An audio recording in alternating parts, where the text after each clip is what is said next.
Hello, everyone. Welcome to our world session, your weekly tune-up for May 28th, 2024. So we've got some lung stuff coming in, nausea, dizziness. We're going to work on all these things. And we're going to start with the movement of chi flow in the body. So chi can move up in the body and it comes down. All right. Interestingly enough, before I got on here, I did that. I went up and then down, and I felt super nauseous and dizzy, and it's already gone. So why don't you all work with that with me? Is to inhale and feel. You can change the inhale and exhale, but let's start for simplicity. Inhale and feel your energy come from the tips of your toes all the way up your legs, all the way up to the top of your head, maybe even come out a little bit. And then exhale and allow the energy to move back down. Then you can inhale and exhale and feel the energy coming up while you exhale. It takes quite a bit, but the exhale, energy moving up. Inhale, energy moving down. Okay, that really helps. Now we're going to do in the reverse. So inhale, energy coming up. And exhale, energy moving down.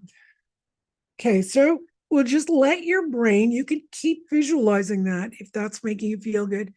I really feel a shift and change. There's a pressure. So different areas of the planet right now would have different areas of pressure. Doesn't really matter whatever we're going to do. Actually, right now, I can feel a lot of pressure going into the ear, the cranium, and even the abdomen. So I'm just going to move some of that by regulating, and really an osmotic regulation of air pressure in the cranium, the ears, also down here in the throat area, the chest, the lungs, and abdomen. And let's get that going through. I'm visualizing the movement of chi again.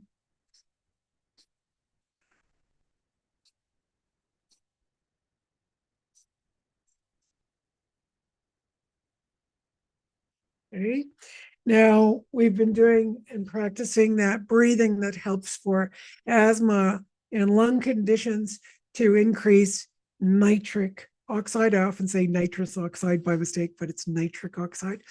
And what you do is you inhale, hold it, inhale, hold it, inhale, hold it. So I'll just do that because when I talk, I tend to exhale. So I'm just going to do it.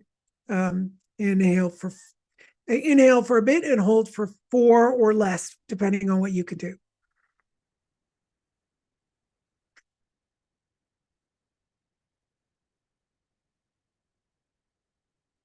I'm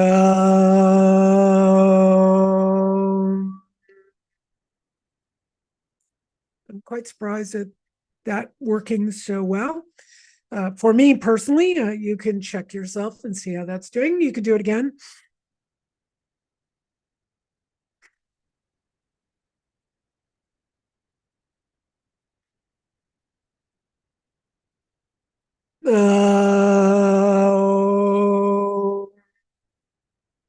Even better. And let's do it a third time.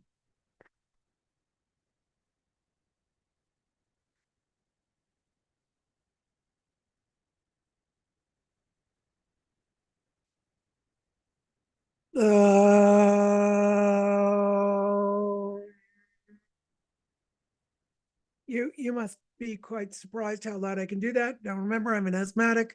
I'm experiencing quite a bit of asthma over the last year. And if you've been watching these videos, you will see that there's been a huge improvement in my lung capacity. I would say I did not have very good lungs, and I'm also an ex-smoker. So, lots of stuff that I did to my lungs. And, if you're just watching it, you'll be able to see, oh, this really, really helps out the lungs. And I can't say his last name, but his name's Stig from Breathology. If you ever want to take his classes, he's the one who sent me some of these things. And I just find it very, very powerful and helpful to the lungs. So what we're going to do now, I'm just visualizing three things. One is our consciousness of responsibility. The second one is the immune system. And third, I want to bring in the hormone system. I forget who I saw this from, but it's a medical doctor who said that our immune system and our hormone system are highly interlinked.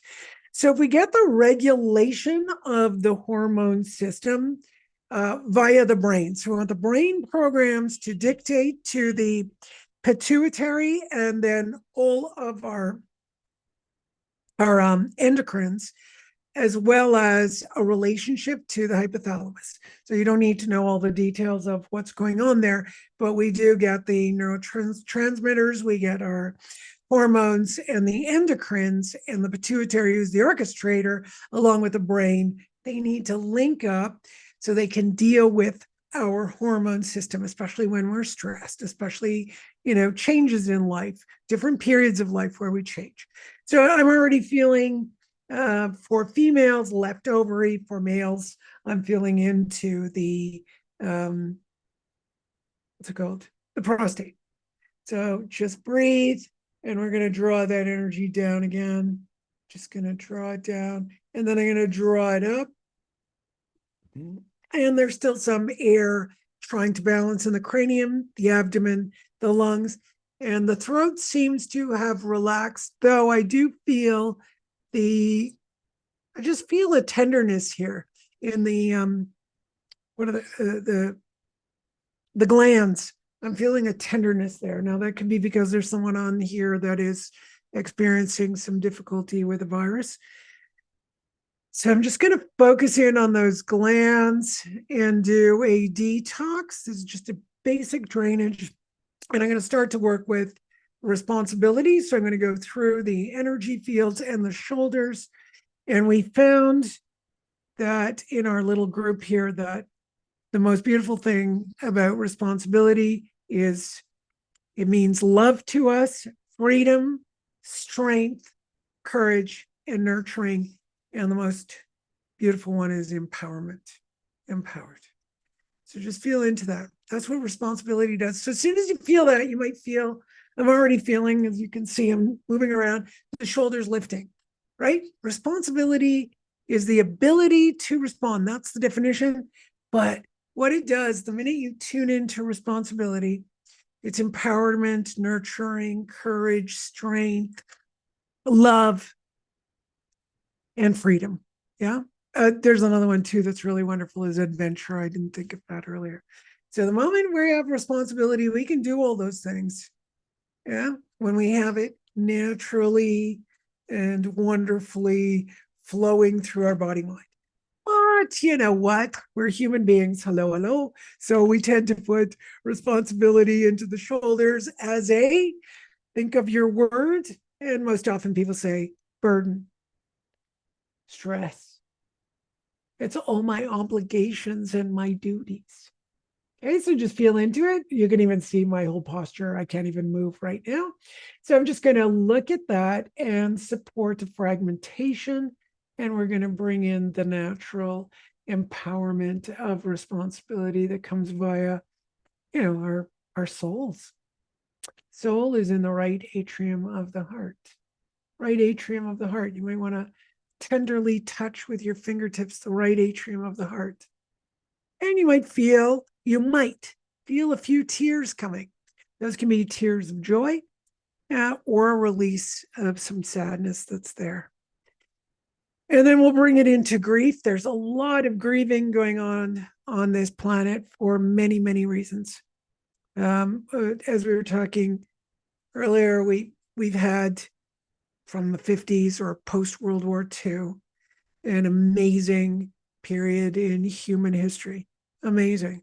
We've had more advantages, more advancements, more ability to step out of poverty through the world than we have ever had in the history of the world.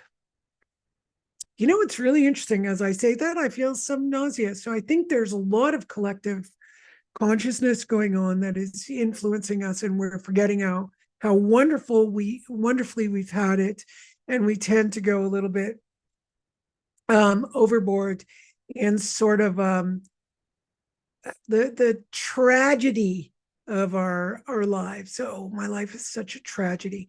These are stories, right? Stories. We have lots and lots of stories that we tell. I was just reading someone who was talking about influence and influencing people. And the greatest way to influence someone, and we do it to ourselves, is to give them a reason with a nice story attached to it, and you will influence them. So imagine you want somebody on your side, you want somebody to commiserate with you. You can say, well, because that's the big influencing word, because, and then tell your story. That is the best way to influence people. Some of us, though, have it opposite. I don't know if my group, anyone has it opposite. I hear the word because, and my whole body pulls away. Maybe, not every influencing word works on every person. Not every excuse. There are a lot of excuses you can make to get out of things, and they're very powerful. My life is complicated now. I really can't do this project. Yeah, that's a great way to get out of something. But some people don't listen. So if we go to Florence Nightingale, she said, the reason for my success in life is I've never taken an excuse or given one. And I thought, oh yeah, that's so powerful. So think for a moment how powerful your stories are that you tell yourself. Even your stories of, because they do come up right when you're getting a treatment. I don't know, when I receive a treatment, I get a whole bunch of stories that start popping out of my head, and I go, bye-bye, go away, go away, go away. But some of us get very involved. I've given a lot of treatments. I say something and a person starts telling this whole story. That may be a release, or they'll tell me a story that is to excuse why it's like that and why they don't want to release it. So there are many, many different versions. You decide for yourself. You see within yourself. You want this session to super help you. Think about, meditate on what responsibility, the ability to respond, truly is, and how that is so powerful for us humans, because we are in a collective period where we all know the expression, strong men make good times make weak men make bad times make strong men, and we go in a circle. It doesn't matter, I use the men, but women, whatever. So we've got to be cautious of that within our daily lives. We can think about a child born to a struggling parent. The parent struggles, becomes a huge success. That child benefits from the success, and that child is unable to go through the struggles. We see it all the time.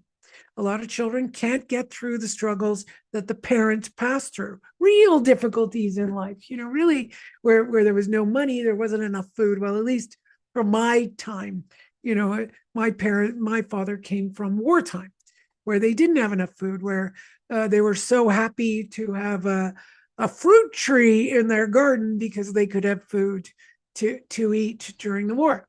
So yeah, just think on those things and how responsibility can take us up and out of our difficulties. Our responsibility is the ability to respond, so it can take us up and out of our difficulties. Now it should make sense to you why responsibility would be freedom. Responsibility would be love. It would be strength and empowerment. It would be the courage. Yeah. Hopefully you got that message. Tap that onto your shoulders, tap it into your cranium, tap it into your heart, tap it into your belly. Time for us to have that responsibility. So we create strong immune systems. Strong immune systems. Remember, your immune system isn't just what's going to see a virus or a bacteria and deal with it, or a microbe, any microbe, a parasite. Of course it is. But also how we're going to deal with difficulties in life. Right? So we all have them. We all have them. I bless you all to not have any of those difficulties, but, welcome to the world of nature. Nature is not so, outfitted with the idea that we can create paradise. So the biggest paradise we can have is responsibility. Hope that made sense to you all, and I look forward to next week. Remember, even if it doesn't quite make sense, allow the words to trigger, because it might not be your work. Some things are not necessarily for you, even though this session seems to be pretty general.